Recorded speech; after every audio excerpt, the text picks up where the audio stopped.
She said, "You're so controlling for asking where I am." I said, "Then you'll love what comes next." I left her the apartment keys, signed the contract in another country, and when she texted, "I miss you," I replied with a photo of the sunset from my balcony, then blocked her. Hey viewers, before we move on to the video, please make sure to subscribe to the channel and hit the like button if you want to see more stories like this. Thanks. I met Emily in college, back when we were both scraping by on ramen and dreams. She was studying marketing, full of that infectious energy that made every late-night study session feel like an adventure. I was the steady one, majoring in software engineering, always planning ahead. We clicked because opposites attract, right? After graduation, we moved in together in a mid-sized city in the Midwest, building what I thought was a solid life. For 3 years, I was all in. I relocated for her first big job opportunity, even though it meant turning down a better offer for myself. When she hit a rough patch, laid off during a company restructure, I covered the rent solo for 6 months while she job hunted. I'd cook her favorite meals after her interviews, listen to her vent about rejections, and hype her up. "You've got this," I'd say, meaning it. Flashback to one night. She came home defeated, tears streaming, and I held her for hours, promising we'd get through it. I even dipped into my savings to pay for a certification course she wanted. In return, she was affectionate, fun, the kind of partner who made weekends memorable with spontaneous road trips or cozy movie nights. But things started shifting about a year ago. Emily landed a new gig at a trendy agency, and suddenly her schedule exploded. Late nights at team building events, weekends networking. I'd text her around 10 p.m., just a casual, "Hey, everything good? Heading home soon." Nothing intense, just checking in like any normal couple. Her responses got snappier. "I'm fine, stop hovering." Or, "Why do you always need to know my every move?" It stung, because I wasn't prying, I cared. If roles were reversed, I'd want her to know I was safe. The red flags piled up. She'd come home smelling like cologne that wasn't mine, her phone glued to her hand, notifications silenced. I'd ask gently, "Rough day? Want to talk?" And she'd brush it off with, "You're being paranoid." I tried to give her space, thinking it was work stress. But inside, doubt crept in. Was I really controlling for wanting basic communication? I replayed our conversations in my head, questioning if I'd overstepped. No, I decided I was just being a partner. Loyal, committed, the guy who showed up every day. One evening, I found a coffee receipt from a spot across town, timestamped during her overtime. I didn't confront her right away. Instead, I sat with it, feeling that pit in my stomach grow. We had built something real, or so I thought.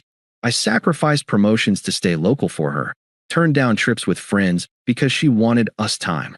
And now, it felt like I was the backup plan in my own relationship. Little did I know, the betrayal was about to blow up in my face. It all came to a head on a rainy Thursday night. I'd gotten home early, made her favorite stir-fry, hoping to reconnect. She walked in around 9 p.m., soaked but not from the rain, more like she'd been rushing. Her face was flushed, eyes avoiding mine. I set the table, trying to keep it light. "Dinner's ready. How was your day?" She dropped her bag with a thud and crossed her arms. "We need to talk, Alex." My heart sank, but I nodded, sitting down. "Okay, what's up?" She paced the living room, not even glancing at the food. "This isn't working. You've become so controlling. Always asking where I am, what I'm doing. It's suffocating." I blinked, caught off guard. "Controlling?" "Emily, I ask because I care. If you're out late, I worry. That's not control, that's concern." She rolled her eyes, that smug smirk creeping in, the one she used when she thought she had the upper hand. "Concern? Please. It's jealousy disguised as caring. Jake doesn't do that. He trusts me, lets me breathe." Jake, her co-worker, the flashy salesman from the agency. I'd met him at a company party. Charming, sure, but slimy. "Jake? What's he got to do with this?" She stopped pacing and leaned against the counter, her tone turning dismissive. "Everything. We've been seeing each other for months. He's exciting, Alex. He doesn't clip my wings like you do. Our relationship? It's stagnant. You're always planning, saving, being responsible. Jake lives in the moment. He makes me feel alive." I felt like I'd been punched. Months? All those late nights, the dodgy excuses. "So you've been cheating, and you're blaming me for what? wanting to know if you're safe. Her laugh was sharp, cruel. Cheating? It's not like that. You push me away with your neediness. Asking, where are you every night? That's not normal. Jake says it's a red flag for control issues. I deserve someone who respects my freedom. Twisted logic at its finest. She was justifying betrayal by flipping the script on my basic decency. Freedom to lie and sneak around. Got it. So what now? She shrugged, like we were discussing takeout options. I'm moving in with him. His place is bigger, closer to work. You can keep the apartment. Consider it a parting gift. We'll split the stuff later. No remorse, just smug efficiency. I sat there, the stir-fry going cold, processing her words. Inside, rage bubbled, but I swallowed it. No yelling, no begging. I'd seen enough Reddit stories to know that wouldn't help. Instead, I stood up slowly, grabbed the apartment keys from the hook, and placed them on the table. You're so controlling for asking where I am, she repeated mockingly, as if to drive the point home. I met her eyes, calm as I could manage. Then you'll love what comes next. She frowned, thrown off. What does that mean? I didn't elaborate, just turned and headed to the bedroom to pack an overnight bag. She followed, her voice rising. Alex, don't be dramatic. This is for the best. You'll see. Maybe you'll find someone who likes your stability. Stability. Code for boring, I guessed. No drama here, I said evenly. You want freedom? You've got it. She huffed, grabbing her things. Fine. I'll crash at Jake's tonight. We can talk logistics tomorrow. As she left, slamming the door, I felt the weight of it all crash down. But I didn't chase her. Instead, I sat on the couch, staring at the wall, letting the confusion swirl. How had my loyalty turned into this? Flashback to our anniversary last year. I'd surprised her with a weekend getaway, and she'd whispered, "You're my rock." Now, that rock was apparently a chain. By morning, I made a decision. No confrontation, no emotional outburst. Just detachment. The next few days were a blur of silence and strategy. Emily texted once, left some stuff behind. Coming by Saturday, I didn't respond. Instead, I focused on logistics. I'd been sitting on a job offer for months, a senior developer role with a tech firm overseas, in a coastal town in Europe. It was a dream gig, better pay, remote-friendly, with a relocation package. I'd applied on a whim during one of her networking weekends, never expecting it to pan out. But now, perfect timing. I signed the contract that afternoon, emailing HR to confirm my start date in 2 weeks.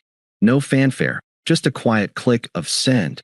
Then I started packing, not dramatically, but methodically.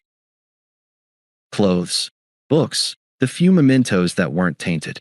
The apartment felt empty already, echoes of our laughter mocking me. I sat with the betrayal, letting it breathe. Confusion hit hard. Was I really controlling? I replayed texts in my mind, simple check-ins, nothing obsessive. No, this was her manipulation, gaslighting me to justify her actions. Nights were the worst. I'd lie awake, the unfairness gnawing at me. Why me? I'd given up so much. Friends' weddings skipped because she needed me home. A side hustle abandoned to support her career. Flashback to her job loss. I'd worked overtime to cover bills, reassuring her daily. We're a team, I'd said. Now, that team was dissolved, and I was left holding the pieces. But I didn't wallow long. Dignity meant action, not despair. I booked a one-way flight, arranged to sublet the apartment through a friend. Mutual acquaintances started reaching out, subtle probes like, "Heard about you and Emily. You okay?" I kept replies short, handling it. No bad-mouthing. That wasn't my style. The move was seamless. I left a note for the subletter with the keys, forwarded mail, and vanished. Landing in Europe felt like shedding skin. The air was saltier, the streets alive with unfamiliar chatter. My new apartment overlooked the sea, balcony sunsets that painted the sky in oranges and pinks. Work dove me in head first, challenging projects, a team that valued my input. I started running mornings, exploring cafes, even picked up basic language lessons. The silence from her side was golden at first, but internally, I evolved. Early on, vulnerability crept in, doubts about trust, wondering if I'd ever open up again. Therapy helped. I found an online counselor, unpacking how her words had twisted my self-view. "You're not controlling," the therapist said. "You were invested." Clarity came slowly. Her betrayal wasn't my fault. It was her flaw. Months blurred into growth. I built a routine, hikes on weekends, dinners with expat friends. No rebound flings. I focused on me. The confusion faded, replaced by calm. I was free, ironically, from her freedom. Her smug dismissal replayed less often, overshadowed by my new reality. I detached completely, a ghost in her old world.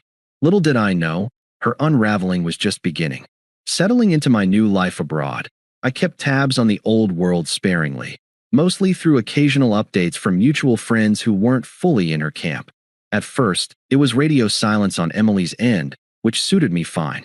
I figured she'd ridden off into the sunset with Jake, living that exciting life she craved. But about 3 months in, the cracks started showing. One of our shared acquaintances, Mike, a guy from her agency who I'd played pickup basketball with, messaged me out of the blue. "Hey man, not sure if you want to hear this, but things blew up with Emily and Jake." I didn't probe, but he spilled anyway. Turns out, Jake wasn't the free-spirited prince she'd painted. He was unstable, with a history of bouncing between jobs and relationships. Emily had quit her position at the agency to support his latest venture, a shady startup that promised quick riches but was basically a pyramid scheme.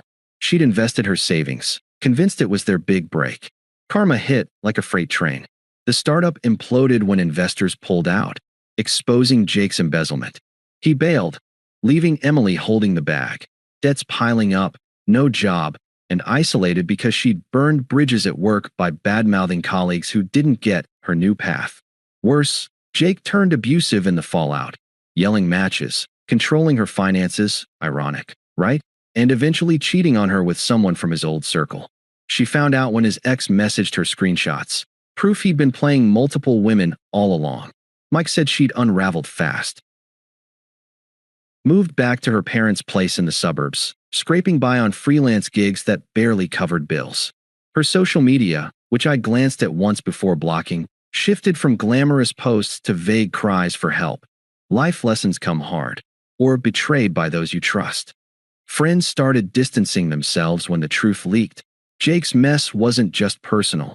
It tangled her in legal drama over the failed business. One by one, people saw through her facade. The smug girl who dismissed me as controlling was now the cautionary tale. I didn't gloat. Sitting on my balcony, watching the waves crash, I felt a quiet satisfaction. Not revenge, justice. She'd chosen chaos over stability, manipulation over loyalty, and now it bit her. I thought back to those late nights I'd worried about her safety, only to be gaslit. Now, she was truly alone, her freedom, a cage of her own making. As her downfall deepened, the outreach began. Subtle at first, then desperate. But that's getting ahead.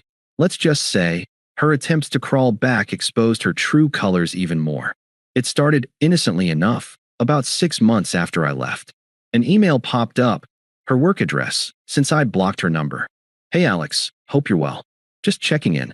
Heard you're overseas? Crazy. Miss our talks. Let's catch up." I stared at it, the cursor blinking. Miss our talks? The ones where she'd accused me of suffocating her? I archived it without replying. A week later, a text from an unknown number. "It's Emily. New phone. I made a mistake with Jake. He was toxic. Can we talk? I need closure." Closure. As if she hadn't slammed that door herself. I didn't respond, but the floodgates opened. Calls from withheld numbers. Voicemails piling up. "Alex, please pick up. I'm sorry for how I ended things. You were right. I was blind. Jake, he hurt me bad. Abusive, cheating. I'm in therapy now, figuring stuff out." Her tone shifted from apologetic to pleading. "I miss you. Remember our road trips? We were good together. Give me a chance to explain." Then, involving others, her toxic squad. Her best friend Sarah, who'd always sided with her, messaged me on social media. "Emily's a mess without you. You're being cruel ignoring her. She needs support.